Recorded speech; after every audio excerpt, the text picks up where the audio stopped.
परमात्मा आज गैयों को चराते हुए गिरिराज जी को यथावत रख दिया और फिर वैसी ही लीला करने लग गए। भगवान की बड़ी मंगलमयी लीला हो रही है।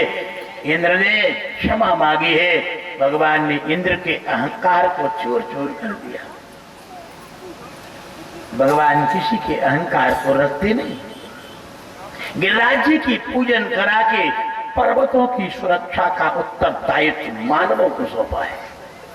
ध्यान देना, परमात्मा इतने बड़े विलक्षण वैज्ञानिक हैं, इतने बड़े महाराज रिसर्च करता है, इतने बड़े पर्यावरणविद हैं, इतने बड़े पर्यावरण रक्षक हैं। परमात्मा से बढ़कर के दूसरा कोई जगत का हितैषी हो ही नहीं सकता। भगवान जानते हैं जगत में जितने जीव हैं, इन जीवों का जीवन प्राण से आप लोग जिंदा कैसे हैं? अरे रोटी सब्जी न मिले तो हम तो कहते हैं कि 10-12 दिन कछु नहीं होने वाला, मरे को नहीं। किंतु प्राण न मिले, श्वास न मिले, अगर 15 मिनट गोविंदाय नमो नमः प्रैक्टिकल करके देख लो।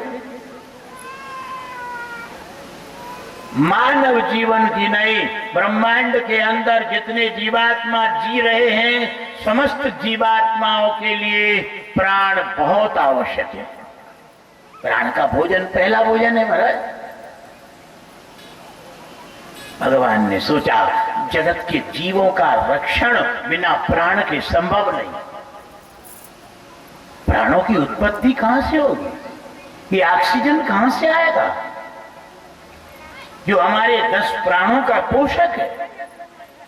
ध्यान देना, आपके अंदर जो 10 प्राण है, प्राण अपान व्यान समान उदान देवदत्त नाग क्रकल कूर्म धनंजय, ये प्राण और बाहर में जो ऑक्सीजन है, इनका जमीन आसमान का फर्क है। ऐसा न मान लेना तुम्हारे भीतर के जो महाप्राण है, उप प्राण है, वैसे ही रूप वाला बाहर का ये श्वास है, ऑक्सीजन है। ना ना, ये तुम्हारे अंतर प्राणों की समानता बाहर के ऑक्सीजन में यदि होती तो प्यारे तुम्हारे प्राण जब बाहर निकल गए तो पंप से दोबारा भर देते, जिंदा हो जाते। बोलो, अगर तुम्हारे अंतर प्राण और बाहर का ऑक्सीजन सेम होता तो प्राण निकलने के बाद दोबारा मशीन से भर दो हवा, जिंदा हो जाए। सेम नहीं है। अंतर के प्राणों को पोषण करने वाला बाहरी प्राण है, बाहरी जो ऑक्सीजन है, पर इसके बिना जीवन संभव नहीं। कहां से पैदा हो? पर्वतों की रक्षा करो, नदियों की रक्षा करो, वृक्षों की रक्षा करो, तब तुम्हारे अंदर जीवन धारण करने के लिए श्वास पैदा होगी।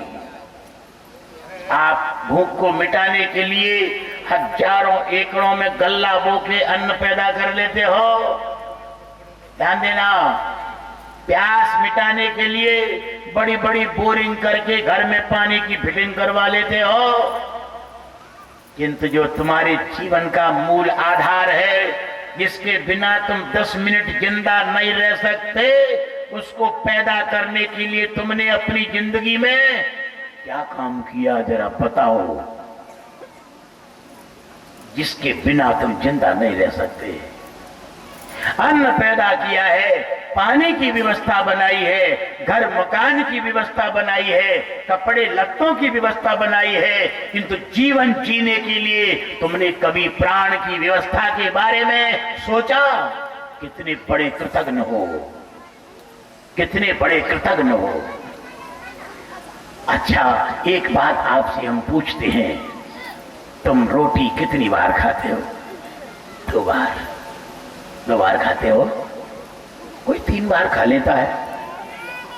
किंतु पानी कितनी बार पीते हो? 6 बार। पानी के लिए 6 बार, 7 बार, 8 बार, ज्यादा से ज्यादा 10 बार।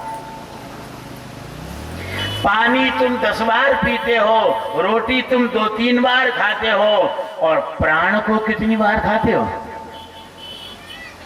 बोलो, गिना नहीं है ना।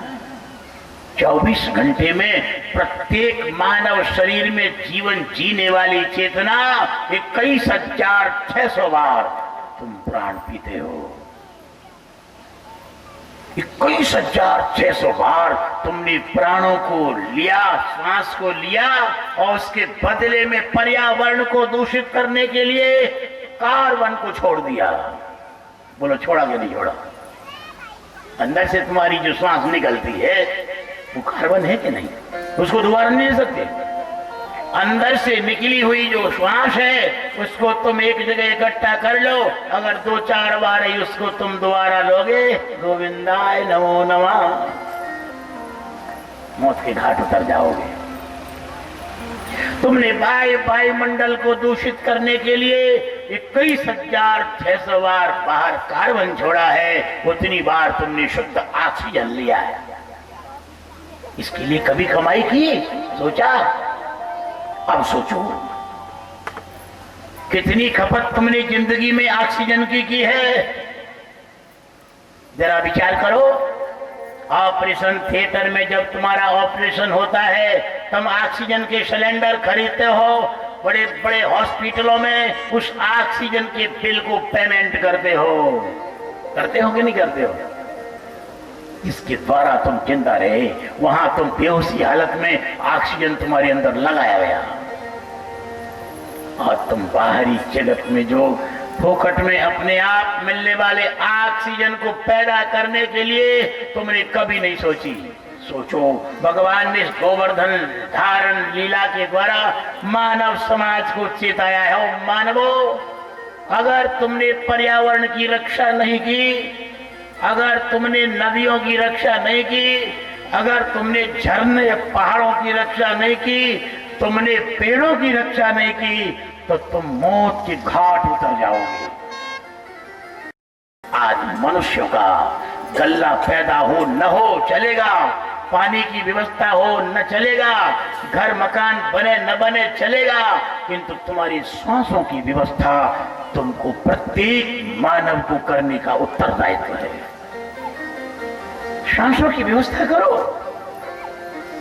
मनुष्य शरीर आपने लिया है, अपनी जिंदगी में कम से कम अपने हाथों से 5 पेड़ जरूर लगाओ। उन 5 पेड़ों के द्वारा जो ऑक्सीजन निकलेगी, वो ऑक्सीजन तुमने ब्रह्मांड के अंदर खपत की है, बैलेंस बराबर होगा। अपनी जिंदगी में अगर तुमने पेड़ नहीं लगाए, पर्यावरण की सुरक्षा नहीं की, तो तुम्हारा जीवन नहीं है, नरक हो जाएगा। आज संकल्प लो भागवत भगवान के सामने और देखना, पेड़ों में सबसे महत्वपूर्ण पेड़ कौन सा होता है? भगवान विभूति योग में कहते हैं, वृक्षाणाम अश्वत्थोहम। ये अश्वत्थ जो पीपल का पेड़ है, ये पेड़ भगवान का ही रूप है। क्यों है भगवान का रूप? इसलिए कि और जितने पेड़ हैं ये दिन में ऑक्सीजन छोड़ते हैं, रात में कार्बन छोड़ते हैं। किंतु दुनिया में पीपल का एक ऐसा पेड़ है जो दिन में भी ऑक्सीजन छोड़ता है, रात में भी ऑक्सीजन छोड़ता है। प्रत्येक जीवात्मा को जीवन देने का उसने संकल्प लिया है। यही भगवान का रूप है। अपनी जिंदगी में कम से कम 5 पेड़ पीपल के लगाओ, तब तुम भरपाई कर पाओगे उस ऑक्सीजन की जो तुमने खपत की है। नहीं, बहुत बड़े कृतज्ञ हो जाओगे। आपके घरों में किसी की मृत्यु हो जाती है, मृत्यु होने के बाद उसके लिए पिंड पानी दिया जाता है, उसके लिए 10 रात आज के बाद 10 दिन तक जो घड़ा लटकाया जाता है, कहाँ? खकरा पे, बेरी पे, अरे पीपल पे। क्यों? निरंतर ऑक्सीजन प्रवाहित जहाँ होती है, वहां मरणोपरांत चेतना वहीं ठहर सकती है, वहीं टिक सकती है, और कहीं टिकने की जगह है ही नहीं। मृत्यु के बाद तुमको भी जहां लटकना है अब इसे व्यवस्था बनाओ। इसलिए हम आज कृत संकल्प हों पर्यावरण की रक्षा के लिए, वायुमंडल के शोधन के लिए। हमको नदियों की सुरक्षा करना और वृक्षों को लगाना हमारा उत्तरदायित्व है। हमारी जिंदगी में कम से कम 5 पेड़ लगाओ। 5 पेड़ अगर लगा दोगे तो आप अपने पूरे परिवार के लिए ऑक्सीजन पैदा करने वाले बन जाओगे। आज हाथ उठाओ पेड़ लगाने के लिए। लगाना है, किसान हो अपने हाथ से लगाओ। ये पेड़ लगाने से कितना बड़ा आनंद आएगा। ये ऑक्सीजन तो मिलेगी, परंतु प्यारे तुमको ये पता नहीं है पीपल और बरिया के पेड़ में कितनी बार फल आते हैं? 2 बार। और कितने फल लगते हैं आपको पता है? आपके घरों में 2-4 मेहमान आ जाए सिर खुजलाने लगते हो। सब्जी है कि नहीं, घी है कि नहीं, आटा सामान है कि नहीं। 10-20 मेहमान आ जाए भोजन की व्यवस्था में कंजूसी बरतते हो, जैसे तैसे व्यवस्था करते हो महाराज। और बड़ा भंडारा कहीं करवाओ तो गोविंदाय नमो नमः। किंतु पीपल के वृक्ष की सामर्थ्य तो देखो, वो साल में 2 बार कितना बड़ा विशाल भंडारा करता है। अपने फलों के द्वारा जिनका घर नहीं, जिनका मकान नहीं, जिसका कोई नहीं, ऐसे पक्षियों के लिए भंडारा पीपल करता है। कितनी बड़े पुण्य का काम है। वह साल में 2 बार जिसका कोई नहीं उसके लिए तुम करते हो, वो कर्म डायरेक्ट परमात्मा की हो जाता है। जिसका कोई नहीं है उसके लिए तुम कर्म करोगे तो तुम्हारा कल्याण हो जाएगा, मोक्ष हो जाएगा।